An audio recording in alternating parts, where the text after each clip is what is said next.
Digno é o Cordeiro de Deus, digno é o Cordeiro que a morte venceu. Digno é o Cordeiro de Deus, digno é o Cordeiro que a morte venceu. Digno é o Cordeiro de Deus, digno é o Cordeiro que a morte venceu. Digno é o Cordeiro de Deus, digno, digno, maravilhosa graça, teu amor que não falha, tomou o meu lugar, levou a minha cruz, teu sangue me salvou, minha dívida pagou. Jesus, eu canto, porque hoje livre sou. Jesus, eu canto, porque hoje livre sou. Jesus, eu canto, porque hoje livre sou.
Graça e paz, irmãos e irmãs, boa noite. Nós vamos fazer a leitura da palavra do Senhor, a meditação nesta noite, convidando a todos e a todas a abrirem suas Bíblias no texto de Isaías, capítulo 55, dos versículos de 10 a 13. Isaías 55, de 10 a 13. A palavra do Senhor nos diz o seguinte: porque assim como desce a chuva e a neve dos céus, e para lá não tornam, sem que primeiro reguem a terra e fecundem e a façam brotar para dar semente ao semeador e pão ao que come, assim também a palavra que sair da minha boca não voltará para mim vazia, mas fará o que me apraz e prosperará naquilo que a designei. Saireis com alegria e em paz serei guiados, os montes e os outeiros romperão em cânticos diante de vós, e todas as árvores do campo baterão palmas. Em lugar do espinheiro crescerá o cipreste, e em lugar da sarça crescerá a murta, e será isto glória para o Senhor e memorial eterno, que jamais será extinto. Amém. Oremos. Senhor, nosso Deus, nosso Pai, nos abençoa agora com a Tua palavra. Senhor, fala a cada um de nós nesta noite. Abre, Senhor, o nosso coração e mente, em nome de Jesus. Amém. Amados irmãos e irmãs, nós vivemos a nossa vida e em toda a nossa vida nós pensamos e procuramos fazer aquilo que é possível e de melhor, né? Nós aprendemos, inclusive com os nossos pais, com as pessoas próximas, que quando nós fazemos alguma coisa, nós precisamos fazer o nosso melhor, seja no trabalho, seja para fazer um alimento, seja para as coisas de Deus também. Nós procuramos fazer aquilo que está ao nosso alcance e o que é melhor. E nós fazemos isso muito melhor ainda e com mais cuidado quando nós educamos filho, quando cuidamos da família e quando nós cuidamos de nós mesmos. Quem não gosta de comprar uma boa roupa, um bom sapato, um bom celular, algum equipamento, alguma coisa que lhe dê conforto dentro da sua casa, da sua vida, um automóvel? Todos nós procuramos comprar aquilo que nós podemos e aquilo que é o melhor e que a gente consegue. E estamos sempre à procura disso, né? De fazer o melhor, de ter o melhor. E não é diferente quando a gente vive a nossa fé em Jesus Cristo. Nós precisamos dar o nosso melhor. Nós precisamos fazer para Deus aquilo que é melhor. Eu aprendi com um pastor uma vez que quando nós vamos doar alguma coisa para a igreja, seja algum bem material, nós devemos usar o mesmo critério que nós usamos para a nossa casa, para nós mesmos. Devemos dar o melhor, devemos comprar o melhor. Devemos equipar com aquilo que a igreja pode ter, em termos materiais, o melhor, porque nós fazemos isso também na nossa vida pessoal. Nós queremos e podemos, compramos o carro que melhor queremos e que também podemos, e procuramos fazer o melhor. Eu aprendi também que na igreja deve ser da mesma maneira. Nós devemos ter o melhor equipamento que a igreja pode comprar, as melhores coisas que a igreja pode ter. E nessas e outras a gente não pode e acaba aprendendo não doar as coisas de segunda mão, e que não sejam boas, né, o suficiente para que ela seja também que esteja em casa. Então nós fazemos isso com a nossa vida, nós sonhamos com as melhores coisas e nós também procuramos a felicidade, né? Também procuramos a felicidade e a alegria e também encontramos a felicidade e a alegria nessas pequenas coisas, nessas conquistas, de uma viagem também, né? De um casamento do filho, da filha, do nascimento de um neto, uma neta, da criação, da alegria, do crescimento dos filhos. Enfim, nós procuramos também buscar ter alegria nas coisas pequenas e nas coisas que conquistamos na nossa vida. Volto a dizer que a nossa vida com Cristo não é diferente e não pode ser diferente. Procuramos, nesse momento, sempre uma força, um ânimo e um consolo para a nossa vida, quer seja buscando as coisas de Deus, quer seja buscando as coisas para nós e para a nossa vida pessoal. Deus sempre dá uma força a nós, Deus sempre nos dá consolo, sempre nos dá alegria também nos dá tristeza. E nós procuramos em Deus orientação para esse caminho. Nós procuramos em Deus orientação para o caminho de Deus dentro da sua justiça, dentro do seu amor e do seu perdão. A nossa vida é uma procura constante.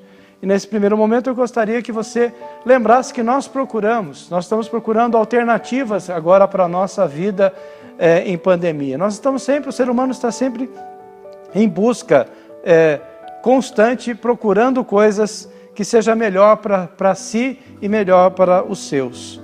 O texto de Isaías traz uma mensagem, uma palavra que nos quer orientar e também nos consolar. O texto fala sobre a palavra de Deus, algo que para o protestantismo, para nós que somos crentes, a palavra do Senhor, né? Estamos lendo e meditando a palavra cura, a palavra salva, a palavra ressuscita, a palavra desceu ao mundo e veio nos trazer a salvação. O texto fala sobre a palavra criadora e a palavra transformadora de Deus. A palavra, ela pode ser, e ela é, comparada a várias coisas na Bíblia, né? Há vários elementos na Bíblia. Mas eu gosto de usar, primeiro, o texto de Gênesis. O texto de Gênesis começa assim: num princípio criou Deus os céus e a terra. E a palavra dá vida, né? E o Espírito do Senhor pairava sobre a água. E a palavra estava, e o Espírito dessa palavra estava na água. Então a palavra, a água, são conceitos bastante importantes e profundos, e começa já no primeiro capítulo da Bíblia. Falar sobre a palavra e falar sobre a água. São dois elementos, dois conceitos teológicos extremamente profundos. Se você ainda não estudou o primeiro capítulo de Gênesis nesse sentido, eu te convido a estudar o primeiro capítulo até o terceiro, na verdade, que é um compêndio e que tem bastante conceito teológico para nós aprendermos. A palavra da vida. E disse Deus, né? Baiomer Elohim. E disse Deus, haja luz, e houve luz. Portanto, a palavra é criadora. E o Espírito de Deus pairava sobre as águas. O Espírito de Deus está sobre as águas. Então, dois conceitos importantes que nós vamos falar nessa noite. Primeiro, da palavra. A palavra que nós sabemos muito bem, né? A palavra de Deus é comparada à chuva. A palavra de Deus rega as plantas, traz o alimento. Outro dia eu estava escutando uma explicação sobre a questão do desmatamento, né, na Amazônia. As consequências danosas para o Brasil imediatamente seria a falta de chuva no centro-oeste, que é exatamente a região do agronegócio. Então, se você perde a Amazônia, você vai, consequentemente, perder futuramente o agronegócio, que são as plantações, as grandes plantações que existem no Mato Grosso, nessa região. Portanto, a palavra que produz a chuva é comparado àquilo que é regado e que produz, através das sementes, o plantio e a colheita. E, principalmente, a palavra de Deus, ela é responsável pela vida, né? Portanto, a água também é outro elemento que é responsável pela vida, e esse conceito nós encontramos, como eu disse, no primeiro capítulo de Gênesis. Outros também, né, como eu sou a água, né, você tomar dessa água jamais terá sede. Enfim, o elemento água, ele é bastante desenvolvido na Bíblia como um conceito teológico. Assim, temos a certeza de que a palavra de Deus não é vazia e tem vida, e produz vida, e alimenta as vidas para dar continuidade a ela. Portanto, falar da palavra de Deus, nós podemos escolher, dentre vários símbolos, pelo menos 3 deles. Eu vou ficar com a água, que eu já comecei a falar, a faca ou a espada, como é usado na Bíblia o termo mais espada, que é um fio cortante de aço, de ferro, e o coração. São 3 elementos com conteúdo teológico e bastante utilizado como parábola, né, como elemento de comparação à palavra de Deus. Então, Então vamos lá, começando pela água, que tem muitas utilidades, né, primordialmente para dar vida, né? A vida, o nosso corpo é feito materialmente com muito mais água do que qualquer outro elemento. A água é a maior parte do nosso planeta. Então a água tem um grande valor para a manutenção da vida. E a água, como a palavra de Deus, é quem sustenta a nossa vida e faz crescer, assim como o apóstolo Paulo fala do aperfeiçoamento da nossa fé. Mas a palavra de Deus também nos mostra que a água pode nos limpar, nos lavar das impurezas, regando-nos e nos fazendo crescer. Amém? Portanto, esse elemento da água, ele é bastante... nós usamos o batismo também como a água, né? Eu vim batizar com a água, mas virá aquele que vem batizar com o Espírito Santo. Então a água como um elemento de salvação no cristianismo. O outro elemento que nós podemos falar da palavra de Deus, que não volta vazia, é a questão da espada, né? Eu vou ficar com a faca, porque faca é uma coisa que faz parte do nosso cotidiano. A gente trabalha muito com a faca da cozinha. Quem gosta de cozinhar tem uma boa faca em casa, né? Gosta de ter, tem aquela faca preferida para cortar os alimentos. E no nosso uso diário ela serve para partir o pão, verduras, retalhar carne, e ela é usada também para aparar. Se uma faca no trabalho ela é importante, imagina sem a faca na cozinha. Já imaginou? Portanto, a palavra de Deus não pode ser comparada a essa espada, ou uma faca, ou um instrumento, ou uma ferramenta que é muito importante para você executar uma tarefa. Sem ela, você não consegue executar com maestria, com a qualidade que se espera. Por outro lado, também a faca fere, né? A espada fere. Ela pode nos machucar. E quando nos fere, é porque nós cometemos pecado. Por outro lado, também desafia a partir o pão, a partir a vida, a partir o amor. E a palavra de Deus pode ser tão como uma faca, que por um lado pode causar sofrimento, dor, pecado, e por outro aparar as arestas e desafiar a nossa vida para viver uma vida diferente, né? Pode trazer também benefícios para a nossa vida. A espada cortante, né? Também a palavra do Senhor, ela separa essas coisas. O terceiro elemento é o coração. O símbolo não precisa ser muito explicado, né?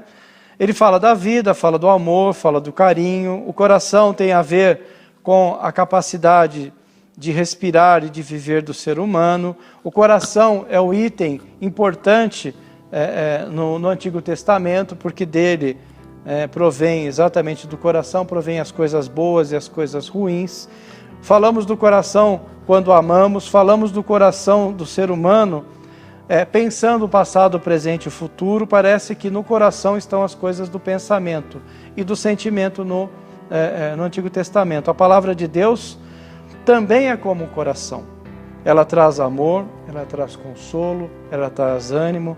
E as palavras de Deus são as palavras de Deus são para as pessoas como um coração responsável pela vida. Portanto, a palavra de Deus também pode ser comparada ao coração, que para o Antigo Testamento, para o profeta, para o Pentateuco, os 5 primeiros livros da Bíblia, e o Antigo Testamento como um todo, a palavra, o coração é algo central na vida do ser humano, né? Portanto, nós podemos também colocar como a palavra comparada ao coração. A palavra de Deus na nossa vida é alimento. A palavra de Deus na nossa vida é orientação em meio às tribulações e aflições desse mundo. Não é verdade? A palavra de Deus sempre expressa amor, compaixão, solidariedade, comunhão. E a maior palavra de amor que nós temos na Bíblia e o Verbo se fez carne e habitou no meio de nós.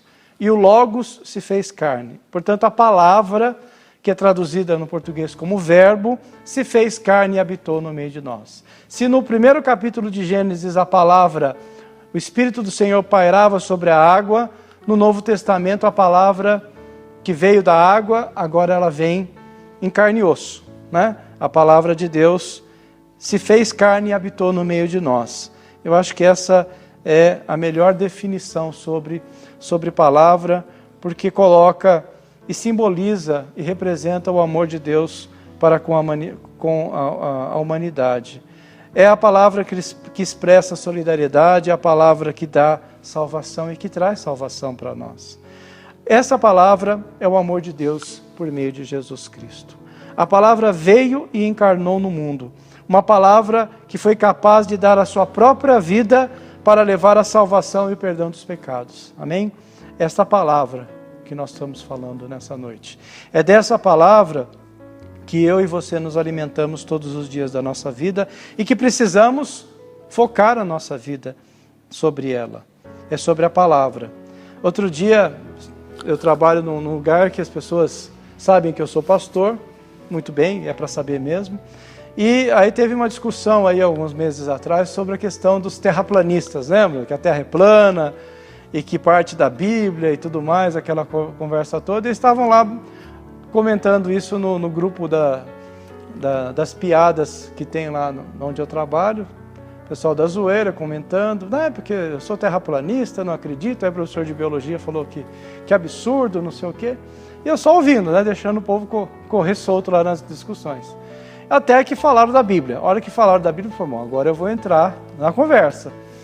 E eu coloquei lá os textos e a questão da interpretação. Né? Nós sabemos, e quem frequenta a escola dominical, não é verdade? Quem faz estudo bíblico em casa, estuda a Bíblia, sabe muito bem que não há esta afirmação de que a Terra é plana. Né? Há uma interpretação sobre essas questões. Então é interessante porque eu mostrei isso e depois acabou a discussão, né? Acabou a graça de ficarem discutindo sobre basear-se na Bíblia para dizer que a Terra é plana. Né? E aí então eu coloquei alguns textos bíblicos e coloquei algumas considerações sobre a interpretação que se deu, inclusive lá com Galileu no século XVI, sobre a questão da interpretação. E Galileu, como um bom cristão que era, tentou argumentar de que a interpretação que se dava sobre a criação de Deus estava equivocada. Não a palavra de Deus, mas a interpretação. Né? E é o que, na verdade, tem causado bastante discórdia e dissidência, inclusive nas igrejas evangélicas. Quando você não concorda com alguma coisa, você sai da igreja e cria outra, né? E aí demonstra algumas questões como falta de amor, de compreensão, de paciência com o próximo. Mas só para lembrar nessa história de que a palavra de Deus, né, o que causa divisão não é a palavra, são as interpretações. Né? Eu quis contar essa história para mostrar que assim são as palavras de Deus. A palavra de Deus gera vida. A palavra de Deus sacrificou a sua vida por mim e por você. Portanto, a gente não pode tratar a palavra de Deus com leviandade. Não pode tratar a palavra de Deus com desrespeito. Portanto, irmão e irmã, as palavras e a palavra de Deus são palavras que alimentam. A palavra e as palavras de Deus são palavras que sustentam a nossa vida, amém? São palavras que nos levam ao aperfeiçoamento, melhorando a nossa relação com o mundo, com as pessoas e com Deus. São palavras que consolam, levando paz, amor e ânimo para as pessoas carentes e clamantes e sedentas da palavra. Que Deus nos abençoe, irmão e irmã, que você continue focado e focando a sua vida e da sua família na palavra do Senhor. Que Deus nos abençoe e nos guarde. Amém? Irmãos e irmãs, chegando ao final do culto, nós vamos orar.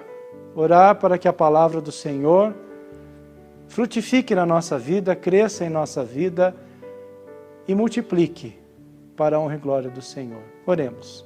Senhor, nosso Deus, nosso Pai, muito obrigado, Senhor, por esse dia, por esse momento do culto. Abençoa, Senhor, a Tua igreja reunida em casa e em Teu nome. Abençoa cada lar, cada família, Senhor, as pessoas doentes, as enfermas, as que estão se recuperando, aquelas, Senhor, que estão passando por dificuldades, as desempregadas, as que estão passando por problemas emocionais. Que o Senhor esteja visitando a cada uma, Pai, abençoando-as e glorificando o Teu nome com a cura e com a libertação, ó Pai. Nos abençoa, Senhor, nos dá, Senhor, da Tua palavra todos os dias da nossa vida. Enche-nos, Senhor, com a Tua palavra. Alimenta-nos, Senhor, com a Tua palavra. Em nome de Jesus é que nós oramos hoje e sempre. Amém. Que a graça do Deus Pai, o amor infinito de Jesus Cristo, Filho, a comunhão consoladora do Espírito Santo nos abençoe e guarde hoje e eternamente. Aleluia. Amém. Deus abençoe, irmão, irmã, tenha uma boa semana.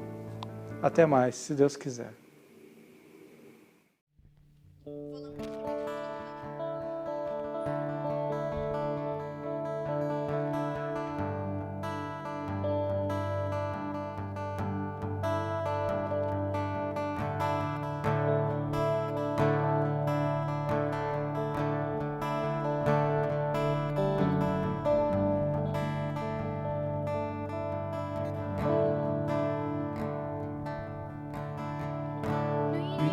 Tu eras a palavra, com Deus Altíssimo,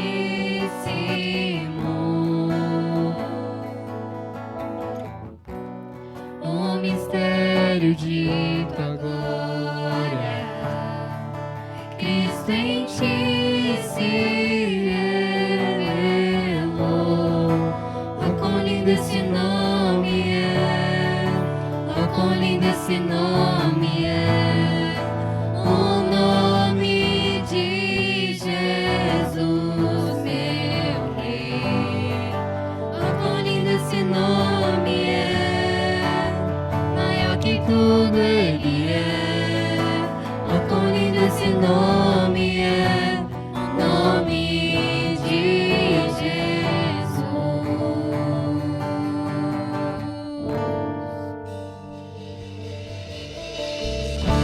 Deixou o céu para buscar-nos, veio pra nos resgatar.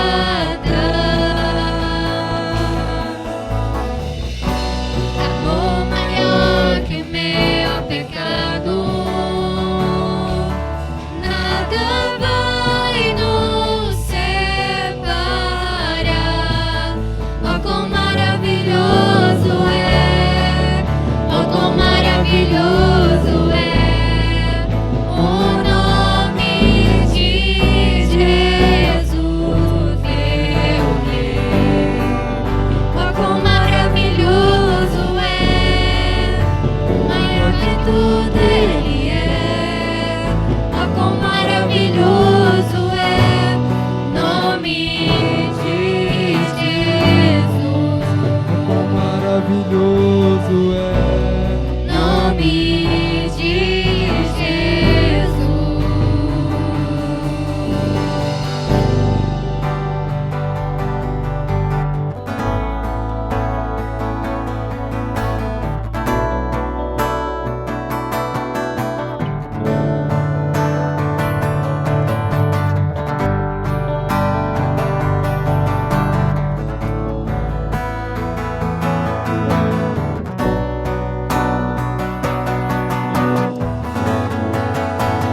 Morte venceste, o véu tu rompeste, a tumba